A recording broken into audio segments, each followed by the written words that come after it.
السلام علیکم.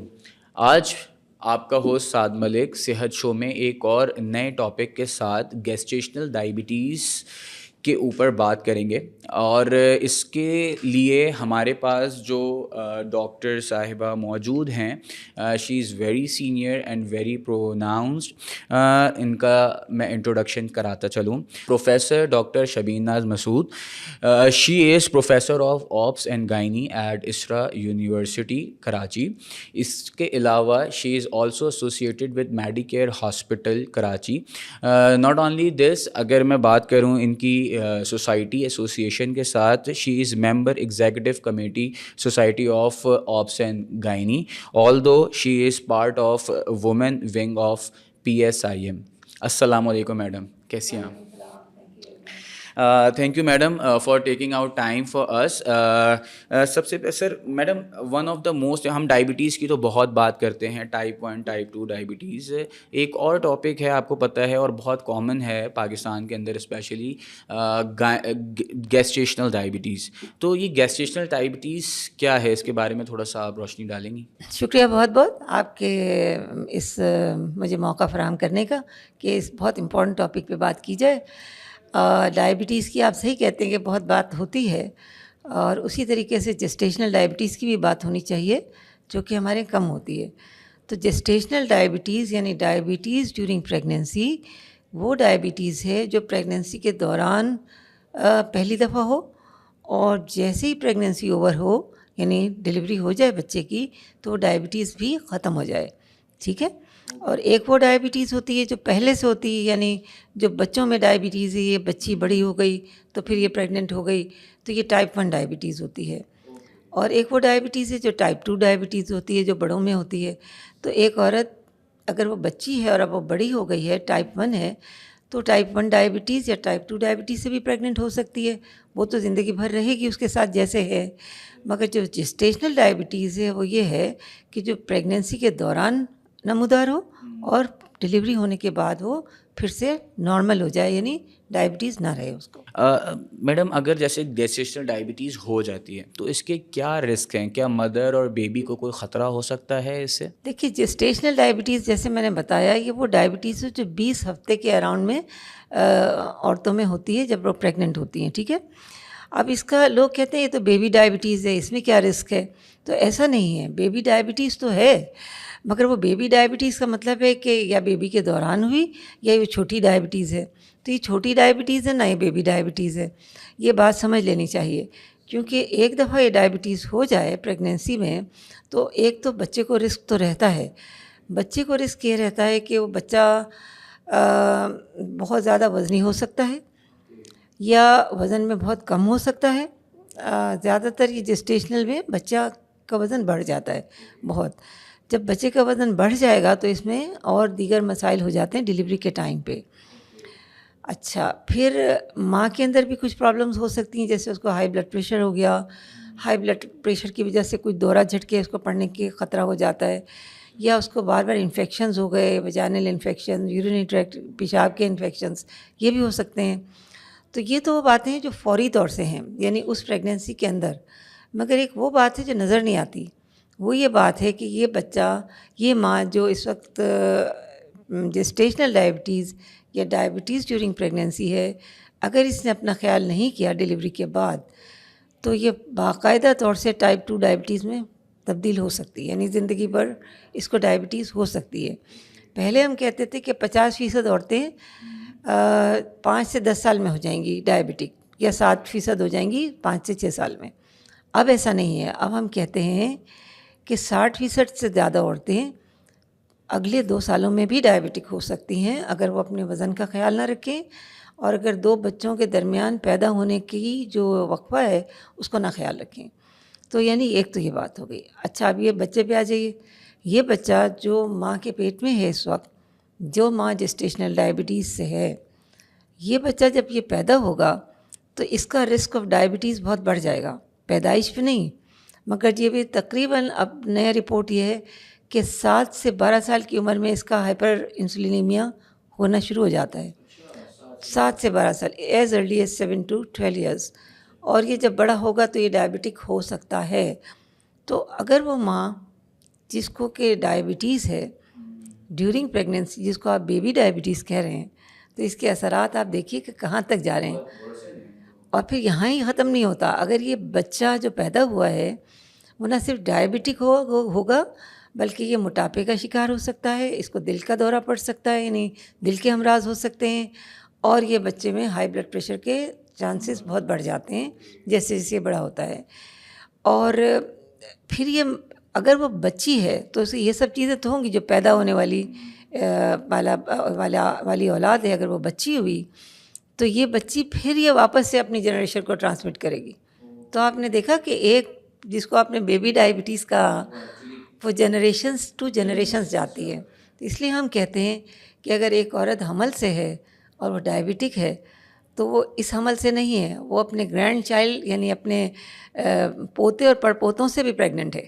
یہ بات یاد رکھیں، جنریشنز افیکٹڈ ہو جاتی ہیں. میڈم یہ آپ نے بتایا تو بڑی کوئی مطلب اگر دیکھا ہے تو خطرناک سی ایک بات ہے کہ یہ جنریشن ٹو جنریشن سمجھے آپ ایک ڈیزیز اب کریٹ کرنے جا رہے ہیں، ٹرانسفر کرنے جا رہے ہیں رائٹ نا. تو اس کی مانیٹرنگ یا اس کی مینجمنٹ کیا مشکل ہے جو لوگ نہیں کر پاتے ہیں؟ کیا اس کے اوپر کس طریقے سے مانیٹرنگ کی جا سکتی ہے؟ اصل میں مسئلہ یہ ہے، دیکھیں کہ ڈائبٹیز، ہائی بلڈ پریشر، جیسے ہم کہتے ہیں نا خاموش قاتل ہیں، یہ کچھ نہیں کہتے. جو ٹائپ 2 ڈائبٹیز بھی ہے یہ کچھ نہیں کہتا. 5 سال کے بعد جب کمپلیکیشن شروع ہوتی ہیں تو پتہ چلتا ہے. اس طرح سے جسٹیشنل ڈائبٹیز کی کوئی خاص علامات نہیں ہوتی ہیں. ٹھیک ہے، تو کیا ہوتا ہے کہ مریض کو تو کوئی پتہ نہیں ہوتا بیچارے کا ویسے ہی. اب ڈاکٹرز ہمارے ہیلتھ کیئر پرووائڈرز، ان کا بیسک کام ہے نا کہ وہ بلڈ شوگر ٹیسٹ کریں. دیکھیے آپ جب تک ٹیسٹ نہیں کریں گے تو آپ کیسے تشخیص کریں گے، اور تشخیص نہیں کریں گے تو علاج کیسے کریں گے. تو تشخیص میں کوئی بہت یعنی کہ کوئی افلاطونی تشخیص نہیں ہے یہ کہ جو مشکل ہو. ایک سمپل بلڈ شوگر کرنا ہے آپ کو، جس کی قیمت 150 سے لے کے 250 یا 300 تک ہوتی ہے. تو آپ اگر 150 250 300 روپے بچا رہے ہیں اس کے، تو دے کیا رہے ہیں اس کے بدلے میں؟ تو یہ تو دیکھیں نا. تو اس لیے بلڈ شوگر کا ٹیسٹ کرنا بہت ضروری ہے پریگننسی میں. جیسی عورت آئے پریگننسی میں، بہت سی گائیڈ لائنز یہ کہتی ہیں کہ یہ 6 مہینے میں ٹیسٹ کریں. اب آپ کو پتہ ہے کہ ہر چوتھا بندہ پاکستان میں ڈائبٹک ہے نا. پاکستان ایک طرح سے پہلے نمبر پہ آ گیا ہے ڈائبٹیز میں. ویسے ہم تیسرے نمبر پہ ہیں، ایسے ہی گلوبلی ہم تیسرے، لیکن پاپولیشن پوائنٹ آف ویو سے ہم فرسٹ پہلے نمبر پہ آ گئے ہیں. تو جب ہم پہلے نمبر پہ ہیں تو یہ جو عورت جو حاملہ ہے یہ اسی پاپولیشن سے تو اٹھ کے آئی ہے نا. تو اس لیے ہم کہتے ہیں گائیڈ لائنس کو آپ پرے رکھیں، آپ دیکھیں آپ کا ہو کیا رہا ہے. تو ہم نے جو پاکستان کی گائیڈ لائنس لکھی ہیں، جو سوسائٹی آف آبسٹریٹکس اینڈ گائنیکولوجی جس کی میں ایگزیکٹو ممبر بھی ہوں، یہ سوسائٹی نے جو گائیڈ لائن لکھی ہے جس کی چیئرپرسن میں بھی ہوں ہمارے تمام آتھرس کے ساتھ، اس میں ہم نے صاف کہا ہے کہ جب پہلی دفعہ عورت آئے تو اس کا بلڈ شوگر کر لیں. اگر وہ بلڈ شوگر نیگیٹو آتا ہے، یعنی وہ ریز نہیں آتا، بڑھا ہوا نہیں آتا، تو ایک دفعہ بلڈ شوگر دوبارہ کر لیجئے، جب وہ 6 مہینے میں ہو یا 5ویں مہینے میں ہو. اگر وہاں بھی نیگیٹو آتا ہے تو ایک دفعہ 8ویں مہینے میں یا 9ویں مہینے میں کر لیں. تو ایک پریگننسی میں اگر 3 دفعہ بلڈ شوگر کر لیتے ہیں تو مسئلہ کیا ہے؟ بالکل کوئی مسئلہ، اور بڑے سستے ٹیسٹ ہیں. ہاں یہ ٹیسٹ سستے ہیں، بہت مہنگے نہیں ہیں. تھوڑا سا مشکل ہوتا ہے عورت کو کیونکہ گلوکوز ڈال کے پانی میں پلایا جاتا ہے. ٹھیک ہے، تو 250 cc جو پانی، یعنی 1 گلاس پانی، اس میں ہم 75 گرامز گلوکوز ڈالتے ہیں. اب چھوٹا ہے گلوکوز کا ڈبہ 100 cc کا 100 گرامز کا ہوتا ہے، ہم 75 گرام ڈالتے ہیں اس میں. تو ہم عورت سے کہتے ہیں کہ آپ 3 سے 5 منٹ میں پئیں اس سولوشن کو. اگر جلدی جلدی پی جاتی ہیں تو الٹی ہو جاتی ہے ان کو. تو اگر ایسا ہو جائے تو ٹیسٹ کو چھوڑ دیجئے، کچھ عرصے بعد کر لیجئے، ورنہ کھانے کے 2 گھنٹے بعد ٹیسٹ کر لیجئے تو بھی کچھ اندازہ تو ہو جاتا ہے نا. کچھ نہ کرنے سے تو یہ کرنا بہتر ہے.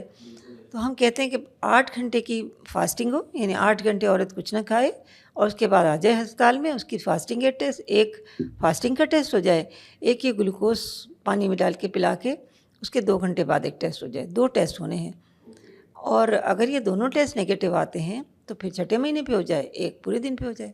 Thank you so much madam, آپ نے بڑے اچھے طریقے سے بتایا کہ how we can monitor gestational diabetes اور اس کو کس طریقے سے جنریشن ٹو جنریشن بڑھنے سے ہم بچا سکتے ہیں. سر میڈم کچھ پیشنٹس ایسے ہوتے ہیں جو آلریڈی فیمیل پیشنٹ جو ہیں، جو خواتین جو ڈائبیٹک ہوتی ہیں، تو وہ preconception care to conceive a child, ٹھیک ہے نا, وہ کس طریقے سے کر سکتی ہیں, ان کے لیے آپ کا کیا مشورہ ہوگا؟ دیکھیے ہمارے یہاں مسئلہ یہ ہے کہ کوئی آپ سے پوچھ کے پریگننٹ نہیں ہوتا کہ میں ڈاکٹر صاحب پریگننٹ ہو جاؤں. آ جاتے ہیں ڈاکٹر صاحب 6 دن چڑھ گئے, 1 مہینہ چڑھ گیا. اچھا ٹھیک ہے نا. اب یہ بات ہمیشہ یاد رکھنی چاہیے کہ پہلے دن سے جب بچہ ٹھہرتا ہے سے لے کے 8ویں ہفتے تک جتنا بچہ بڑھتا ہے نا, وہ پوری اس کی 100 سال کی زندگی میں وہ نہیں بڑھے گا. اتنے تیزی سے وہ خلیے ملٹیپلائی ہو رہے ہوتے ہیں اس بچے میں. پورا بچہ بن جاتا ہے 0 سے 8 ویکس میں. یعنی جس دن سے بچہ ٹھہرا اس سے 8 ہفتے نکال لیں, یعنی 2 مہینے. 2 مہینے میں بچہ پورا بن جاتا ہے. اتنا بچہ, اتنا کوئی بھی وقت انسان اتنا زیادہ تیزی سے نہیں بڑھتا جتنا تیزی سے وہ 8 ہفتے میں بڑھتا ہے. تو یعنی کہنے کا مقصد یہ کہ تمام اعضاء اس کے اس 8 ہفتے میں مکمل ہو جاتے ہیں. اب اگر آپ نے کہا کہ جی میری تو شکر ہے, یا مجھے تو تھائرائڈ کی بیماری ہے, یا مجھے تو لیور کا مسئلہ ہے, تو معاملہ تو خرابی تو وہاں شروع ہو گئی نا. بچے میں ابنارملٹی کا رسک تو بڑھ گیا اگر پہلے سے ڈائبٹک ہیں یا پہلے سے کوئی اور میڈیکل پرابلم ہے, مثلا یہ تھائرائڈ کا جو مسئلہ ہوتا ہے یہ, تو بچے کے ذہن پہ اثر آتا ہے نا. اگر تھائرائڈ کا مسئلہ ہے, ہائپو تھائرائڈ ہے, اگر ڈائبٹک ہے تو بچے میں ابنارملٹی کا مسئلہ ہے, کیونکہ ہائی بلڈ شوگر جو ہوتے ہیں بچے میں نقصان کرتی ہے, اس کے جینس کو نقصان کرتی ہے. تو یہ بچہ جو ہے نقصان زیادہ پیدا ہوگا یا ضائع ہو جائے گا, ابارشن ہو جائے گا یا مس کیریج ہو جائے گا. تو کہنے کا مقصد یہ ہے کہ پریگنینسی ہونے سے پہلے اگر پتہ ہے کہ ڈائبٹیز ہے تو اس کو دیکھ لیں, نہیں پتہ ہے تو ایک شوگر کا ٹیسٹ کرا لیں, تھائرائڈ کا ٹیسٹ کرا لیں. یہ جو عام ٹیسٹ ہیں یہ دیکھ لیں کہ خون کی کمی تو نہیں ہے. 3-4 ٹیسٹ, یہ مشکل ٹیسٹ تو نہیں ہے نا, بہت آسان ہے اور بہت مہنگے بھی نہیں ہیں. کم از کم یہ ٹیسٹ تو کروا لیں. اچھا اگر شکر ہے تو شکر کو قابو کر لیں پہلے سے, بجائے اس کے کہ پریگننٹ ہو جائے پھر بھاگم دوڑی کریں کہ اب ہم قابو کریں. تو کیونکہ میں نے جیسے بتایا کہ 0 to 8 ویکس میں سب سے تیز سے بچہ بن رہا ہوتا ہے, تو اس وقت اگر آپ قابو کرنے کے لیے بھاگیں گے تو یہ تو نہیں کہ آج دوا کھائی اور کل شکر قابو میں ہو گئی. تو اس لیے پہلے سے شکر کا قابو ہونا ضروری ہے. اکثر خواتین جو ہائی بلڈ پریشر وغیرہ کے سے سفر کر رہی ہوتی ہیں تو ایسی دوائیں کھاتی ہیں جو پریگنینسی میں ایڈوائزیبل نہیں ہوتی ہیں, تو پھر ان دواؤں سے ہٹ کے ان دواؤں کو شروع کرا جائے جو پریگنینسی میں ٹھیک ہیں. صحیح, سمجھ رہے ہیں نا. مطلب آپ کو اپنے معالج کو اس وقت دوبارہ دکھا کے میڈیکیشن کو ٹھیک کرنا پڑے گا. سب سے امپورٹنٹ بات اس میں یہ ہے ان تمام میڈیکیشن کے علاوہ کہ طاقت کی دوائیں لوگ شروع سے کھانے شروع ہوئے, پہلے دن سے کیلشیم بھی کھائیں گے, یہ بھی کھائیں گے, وہ بھی کھائیں گے. یہ نہ کریں پہلے دن سے, یا بلکہ 2 مہینے پہلے سے فولک ایسڈ کھانا شروع کر دیں.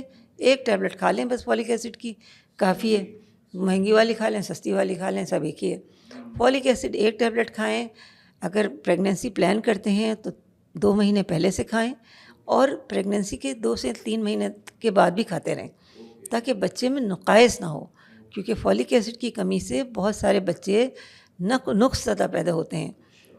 ہمارے ماحول میں خاص طور سے جہاں بہت ساری چیزوں کی کمی ہے, یہ صورت حال ہے. صحیح سر, بہت thank you so much madam, آپ نے بڑی اچھے سے بتایا.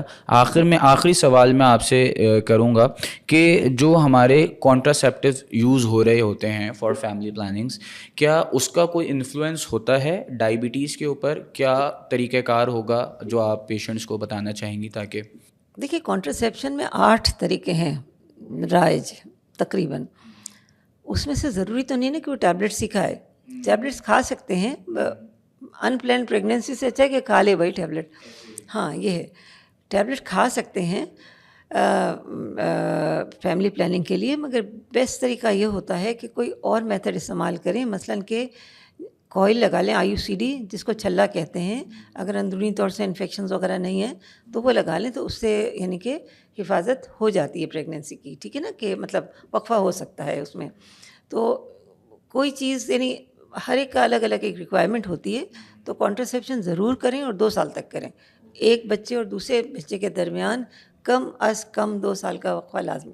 Thank you so much madam, thank you very well informative and kind words. اور دا وے آپ نے جس طریقے سے بتایا, بیان کرنا ایک بڑا یہ نازک ٹاپک بھی ہوتا ہے کہ بڑی نیرو لائن ہوتی ہے, اور آپ نے بڑے اچھے سے پیشنٹس تک ہمیں میسج دینے کا موقع دیا کہ ہم اس ٹاپک کو ان تک پہنچا سکیں. کوئی آخری پیغام ہمارے پیشنٹس کے لیے کہ کس طریقے سے کتنا امپورٹنٹ ہے جیسٹیشنل ڈائبٹیز کو مینیج کرنا, اور کتنا ضروری ہے ایک woman health during the diabetes and so on. کوئی ایک میسج دینا چاہیں گے؟ دیکھیے میسج صرف ایک ہی ہے میرا. وہ میسج یہ ہے کہ اپنی عورتوں کا خیال رکھیے. اگر آپ نے عورت کا خیال نہیں رکھا تو آپ اپنی فیوچر جنریشنز کا اور یہ بچہ جو اس وقت ہے اس کا خیال نہیں رکھ سکتے. ایک بیمار ماں گھر کا خیال نہیں رکھ سکتی. تو صحت جو ہے نا، اگر ماں صحت مند ہے تو کنبہ صحت مند ہے. صحت تو مرد کے لیے بھی ضروری ہے، مگر مرد کی صحت بہت ضروری ہے کیونکہ وہ کنبے کو کیا کہتے ہیں پیسے لا کے دے سکے، کما کے لا کے دے سکے، یعنی مالی طور سے اس کی مدد کر سکے. مگر ماں کا صحت مند ہونا اس لیے ضروری ہے تاکہ آپ کی یہ جنریشن اور فیوچر جنریشنز بیماریوں سے محفوظ رہے اور آپ کا گھر خوش رہے. تو آپ نے وہ ایڈ سنی ہوگی ضرور کہ کمر فٹ تو پریوار فٹ. بالکل یہ عورت ایسے کے لیے کہتے تو بہت عورت فٹ تو پریوار فٹ. بالکل ایسے ہی ہے. Thank you very much. بہت شکریہ. Thank you so much madam.